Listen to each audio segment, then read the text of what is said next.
My entitled parents told my golden child sister that she could take my adoptive daughter because I am not her real mother anyway. All right, let me just get straight into it. If you grew up in a family like mine, you'd probably understand that there's always that one sibling who can do no wrong.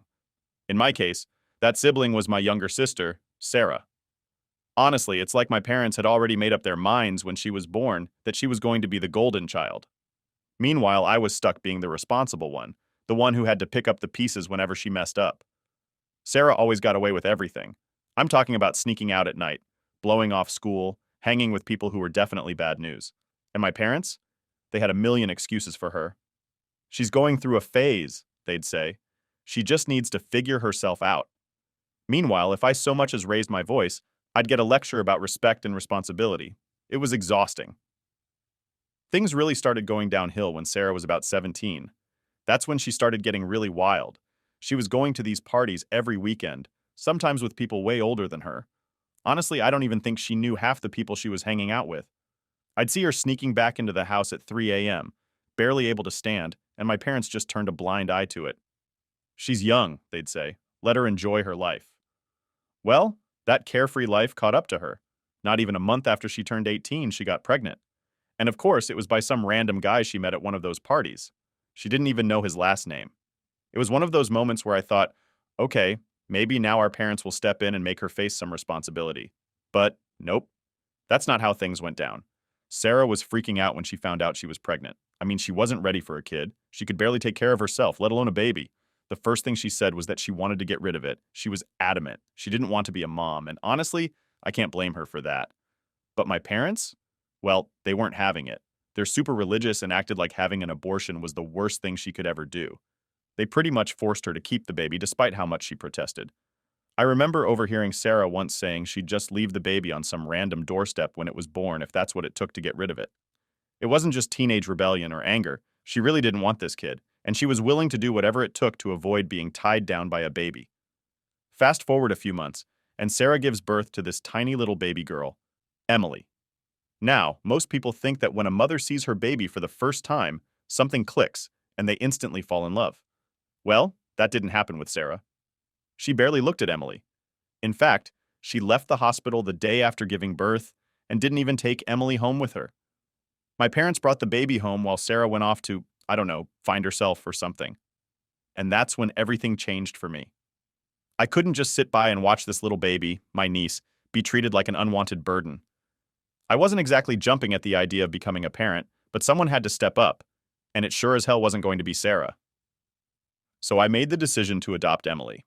I didn't even think twice about it. I wasn't going to let her grow up in a house where no one cared about her. Sarah didn't even put up a fight. She was more than happy to sign over her parental rights and walk away from it all. To her, it was like a huge weight had been lifted. Meanwhile, I was thrown into this whole new world of motherhood that I wasn't even remotely prepared for. When I told my boyfriend at the time, Ryan, about my decision, he wasn't exactly thrilled. In fact, he was downright pissed. We'd been together for 3 years, and he made it clear from the beginning that he didn't want kids. So when I told him I was adopting Emily, he gave me this ultimatum, him or the baby. Yeah, he really said that. And honestly, I didn't even have to think about it. I chose Emily. Ryan packed his stuff and walked out the door, and just like that, I was a single mom to a newborn baby. I'd be lying if I said it was easy. It wasn't, at all. I was 21, trying to finish my last year of college, working part-time just to pay the bills, and now I had a baby who needed me 24/7. There were days I thought I was going to lose it. Emily would cry all night, and I'd have to be up at 7 a.m. for class. I was so exhausted that there were times I didn't even know what day it was. And then there was the money issue. Babysitters? They're expensive. I couldn't afford daycare, so I relied on friends or classmates to watch Emily when I had to go to school or work. And even then, it felt like I was barely scraping by. My parents were still busy trying to fix Sarah's mess, so they weren't much help. They'd babysit every now and then, but they were more concerned with Sarah's emotional well-being than actually supporting me. But you know what? Despite all the sleepless nights, the stress, and the feeling that my life had been flipped upside down, I didn't regret it. Not for a second. Emily became my whole world. The first time she smiled at me, all the exhaustion and frustration melted away. It's hard to explain, but in those moments, it didn't matter how tired or broke I was. Emily needed me, and I was going to be there for her. As for Sarah, She didn't show any interest in Emily's life for years. She moved on, did her own thing, and barely even asked about her daughter. And honestly, that was fine by me. The less drama, the better. At that point, I thought things were finally settling down. I was figuring out how to balance school, work, and being a mom, and Emily was thriving. But of course, life has a way of throwing things at you when you least expect it. And it wasn't long before Sarah decided she wanted to waltz back into Emily's life, stirring up all kinds of trouble. But I'll get to that later. For now, all you need to know is that becoming Emily's mom changed everything for me. I had no idea what I was doing, but I knew I wasn't going to let my niece grow up feeling unwanted, even if it meant sacrificing everything I thought my life would be like. All right, so after Ryan walked out and I adopted Emily, life got real. Fast.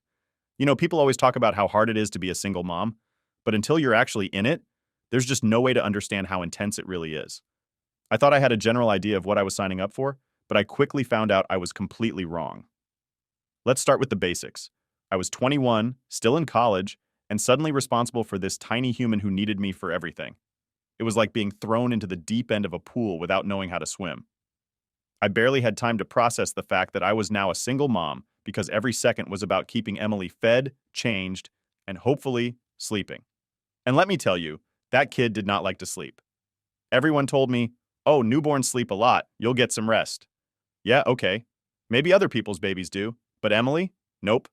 She was the lightest sleeper in the world. The second I thought I could close my eyes for 5 minutes, she'd wake up crying. I swear, I got so used to functioning on 2 or 3 hours of sleep that it felt like a luxury. On top of that, there was school. I was in my last year of college, and dropping out wasn't an option. I had to finish, for both of us. But juggling full-time classes, homework, and taking care of Emily, that was a different beast. There were days I'd rush from a lecture to daycare to pick her up, then head to my part-time job, and by the time I got home, I was so exhausted I didn't even have the energy to cook. It felt like my whole life was just this constant cycle of feeding Emily, running to class, picking her up, working, and then doing it all over again. Honestly, it was like I was in survival mode. No time to think, just doing what I had to do to keep everything moving. The worst part wasn't even the lack of sleep or time. It was the isolation. My friends were off doing what normal 21-year-olds do, going out, planning for their careers, and talking about vacations or concerts. Meanwhile, I was up at 3 a.m. with a crying baby and a pile of laundry I hadn't touched in days. I tried to keep up with my friends at first, but the invites started to slow down. I mean, I don't blame them. It's hard to relate to someone whose life revolves around diapers and teething when yours is about internships and bar crawls. I think the moment that hit the hardest was one night when I got a group text from my college friends, all talking about this big trip they were planning for after graduation. A week in Cancun, sun, drinks, fun, everything I used to look forward to. And here I was, sitting in the bathroom with Emily in my arms, trying to get her to calm down after she woke up screaming. The reality of it all just kind of punched me in the face at that moment. That wasn't my life anymore. But as tough as it was, I was also starting to get the hang of it. There were small victories, like the first time I managed to get Emily to sleep through the night. Well, okay, maybe not the whole night, but 5 straight hours felt like a miracle. Or the first time I got an A on an assignment I'd crammed for while Emily napped in the stroller next to me. It wasn't all bad. The connection I had with Emily was something I never expected.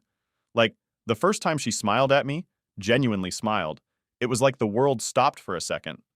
All the sleepless nights, the stress, the doubts, they didn't disappear, but they felt a little less heavy. In those moments, it was all worth it. There was one day that stands out. I had a huge exam, and I was stressed to the max. Emily was teething, so she was extra fussy. I had been up all night with her, trying everything I could to soothe her, and by morning, I felt like a zombie.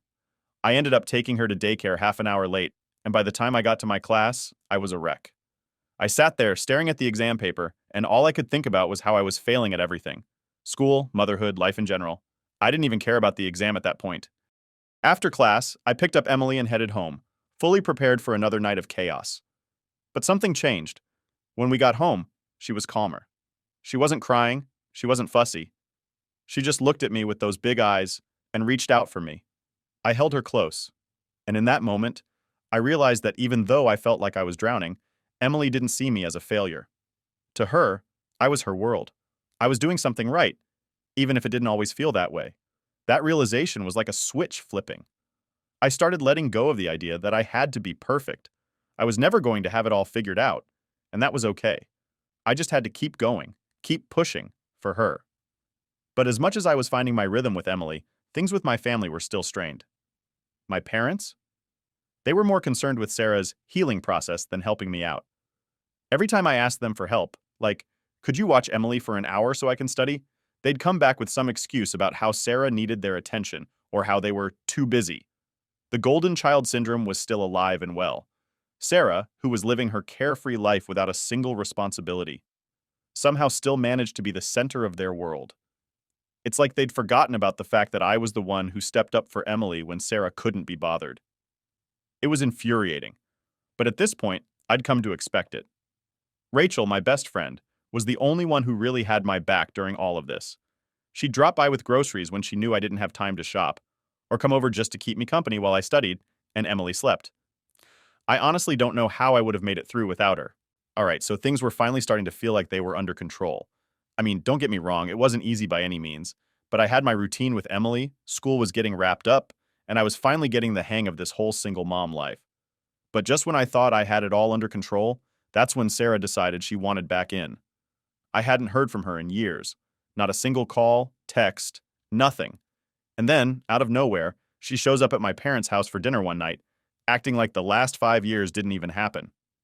It was like she was coming back from a long vacation, ready to slide right into the role she abandoned. My mom was so excited to have her back, but I had a feeling in my gut that this wasn't just a casual visit. Something was coming. So a few days later, Sarah calls me up, and I'm not even going to lie, I didn't want to answer. But I did, and the conversation was so weird. She was all like, I've been thinking a lot about Emily lately. I really want to get to know her. I didn't even know how to respond at first because the nerve of her to act like she hadn't disappeared for 5 years was blowing my mind. I asked her, why now? What's changed? She didn't have a good answer, of course.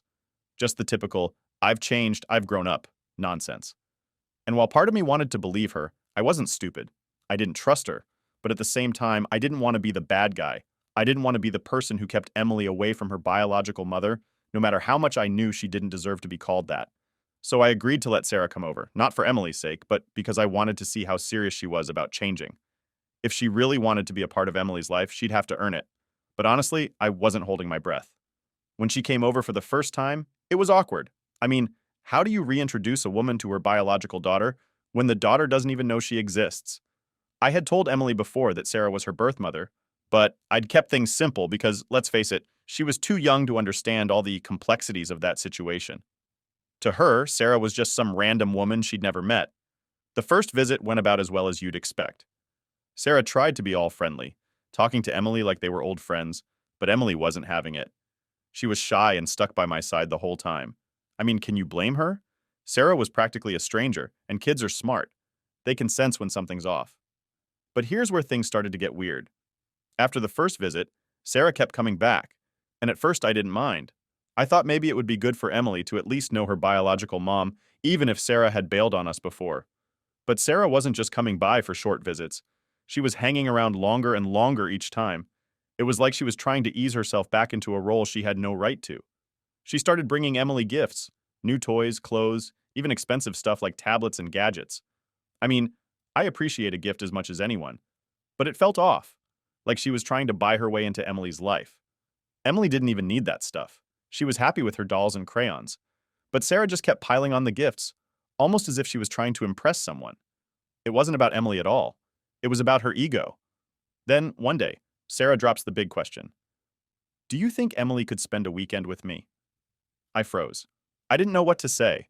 I mean, this is the same person who didn't even want Emily when she was born, and now she's asking to play weekend mom? I told her I'd think about it, but inside I was screaming no. There was no way I was letting Sarah take Emily, especially when she hadn't proven anything to me. I needed advice, so I called up Rachel. She knew the whole situation and was pretty much the only person who saw through Sarah's act. When I told her about the weekend request, she was furious on my behalf. She doesn't get to just waltz back in and act like she's some kind of hero, Rachel said. And she was right. Sarah hadn't done any of the hard work. She didn't stay up all night when Emily was sick or struggling to pay for daycare. She didn't raise Emily. I did. But my parents? Yeah, they were thrilled at the idea of Emily spending the weekend with Sarah. It'll be so good for them to bond, my mom said, like that was the answer to everything. I swear it's like they just forgot the last 5 years ever happened. They didn't see the damage Sarah had done by leaving. All they saw was their golden child coming back, and they were ready to forgive and forget in an instant. The problem was, I wasn't ready to forget. And I sure as hell wasn't going to just hand Emily over to Sarah like she was owed something. I had to put my foot down, and I knew that wasn't going to go over well. When Sarah came over the next time, she brought up the weekend thing again. I looked her right in the eye and told her, I'm not comfortable with that. You've only just started coming around, and Emily doesn't even know you yet. Let's take this slow. She didn't take it well. At all. She got all defensive, saying things like, I'm her real mom. I have a right to spend time with her. That hit a nerve, and I snapped back. You gave up that right the day you walked away. The look on her face? Pure shock, like she couldn't believe I was standing up to her. She stormed out of the house, and I thought, well, that's the end of that. But no, it wasn't. Not even a week later, I started hearing from my parents about how upset Sarah was, how she just wanted to make things right, and how I was being too harsh. I couldn't believe it. My parents, who had barely lifted a finger to help me with Emily, were now coming to Sarah's defense. It was like I was the bad guy in my own story. They were acting like Sarah was the victim here, and it drove me insane. It was clear now that this wasn't going to be a simple, let's reconnect situation. Sarah wasn't just back for a visit. She wanted something more, and I wasn't about to let her take what was mine. But the worst part? This was just the beginning. So, after Sarah's little meltdown at my house, I thought maybe she'd back off for a while. Maybe she'd realize that I wasn't just going to hand Emily over to her and that she'd have to earn her place in her life. But nope, that wasn't what happened. In fact, it seemed like things got worse after that. And this time, it wasn't just Sarah I had to deal with. It was my whole family. It started with my mom. Of course it did. She's always had a soft spot for Sarah, and even after everything that happened, she still saw her as this innocent little girl who just made a few mistakes. A few mistakes? Sarah basically abandoned her child for 5 years, but somehow that never seemed to register with my mom. She called me a few days after the blow-up with Sarah and went on and on about how Sarah's really hurting right now. I had to stop myself from laughing. I mean, Sarah was hurting. What about me? I was the one who had been raising Emily all this time. I was the one who sacrificed everything to make sure Emily had a good life. But of course, none of that seemed to matter. Mom kept pushing, telling me how I should give Sarah another chance, and how family is the most important thing. I'd heard that line a million times before, and every time it was just an excuse for Sarah's behavior. Family is important, sure, but that doesn't mean you get to walk all over people and expect them to forgive you just because you share the same last name. But the worst part? It wasn't just my mom. Soon enough, I started hearing from other family members too. My aunt called, and the conversation went pretty much the same way. Sarah just wants to make things right, she said. You should let her be a part of Emily's life. And then my cousin chimed in with the same nonsense, telling me how Sarah had changed and how it would be good for Emily to know her biological mom. It felt like a full-blown intervention. Suddenly, people I hadn't spoken to in years were coming out of the woodwork to give me their opinions on my life. And of course, none of them actually knew the full story. They didn't know what it was like to be up all night with a newborn, or to miss out on everything in your 20s because you had to prioritize someone else's life over your own. They didn't know how hard it was to juggle school, work, and raising a baby all on your own. But sure, they had plenty to say about what I should do. At first, I tried to be patient. I tried to explain to them that this wasn't just about giving Sarah another chance. This was about protecting Emily. I wasn't going to let Sarah swoop in now that Emily was older and act like she was the hero. She wasn't the one who had done the hard work. I was. But none of that seemed to get through to anyone. The more they pushed, the more frustrated I got. It wasn't even about Sarah anymore. It was about the fact that my family couldn't see the truth. They were so blinded by this idea of family unity and forgiveness that they didn't care about what was right for Emily. All they cared about was making Sarah feel better. Then came the ultimatum from my parents. I was sitting at home trying to enjoy a quiet night with Emily when my dad called. Now, my dad usually stayed out of the drama between me and my mom, so I wasn't expecting what happened next. We need to talk, he said. His tone was serious, and right away, I knew this wasn't going to be a friendly chat.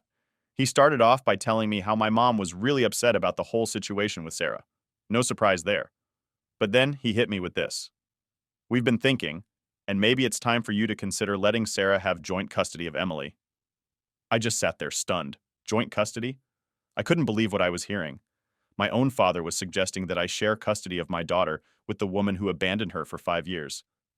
Dad, you can't be serious, I said. Sarah hasn't been there for Emily. I've raised her. She's my daughter. I know, he replied, like he was trying to calm me down. But she's still Emily's mother biologically, and she's trying to make things right now. It was like I was talking to a brick wall. No matter how much I explained that Sarah had given up her rights as a mother, they just didn't get it.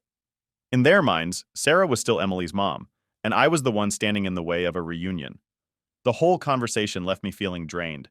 It was like no matter what I did, I couldn't win. My parents were always going to side with Sarah, and it didn't matter how much I had done for Emily or how hard I had worked. To them, Sarah would always come first. After that call, I started to pull back from my family. I just couldn't handle the constant pressure anymore. Every time I talked to them, it felt like they were trying to guilt trip me into giving Sarah what she wanted.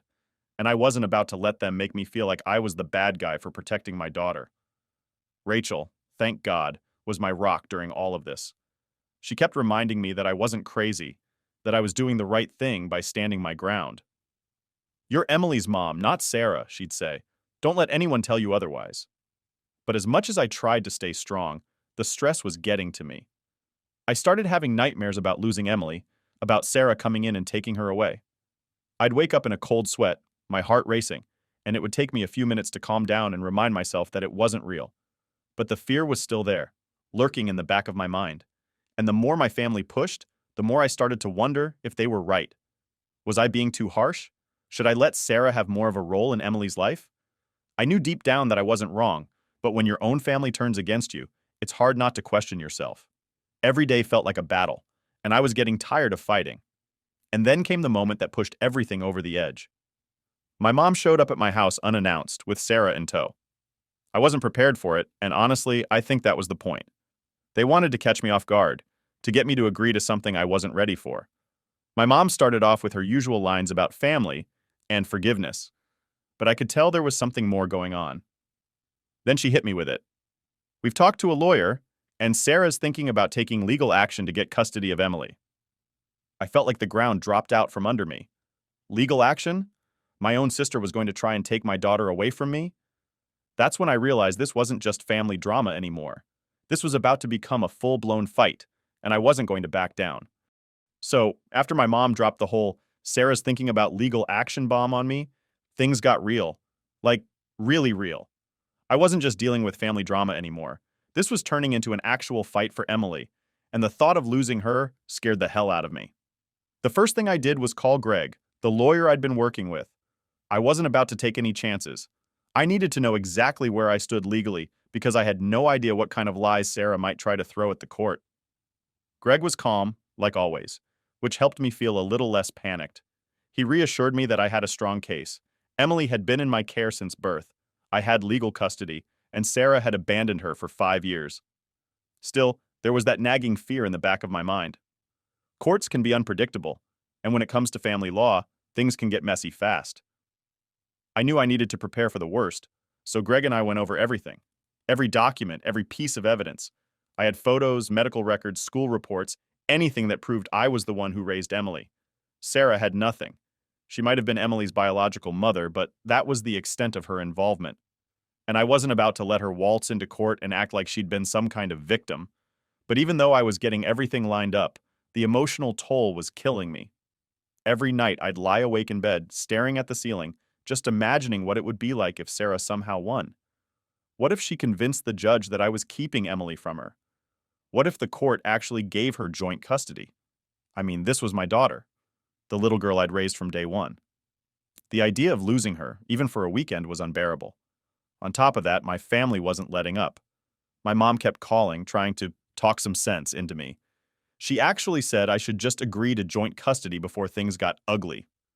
Ugly? They were already ugly. And now she was acting like I was the one who was making it worse. My dad? He wasn't much help either. He'd just say things like, maybe this is what's best for everyone. Everyone except me and Emily, apparently. And then, as if things couldn't get worse, Sarah had the nerve to start showing up at Emily's school. The first time, she was just standing outside at pickup, watching from across the street. I don't know if she was trying to intimidate me or what, but it freaked me out. I didn't say anything to Emily about it because, honestly, she didn't even recognize Sarah. That's how much of a stranger Sarah was to her.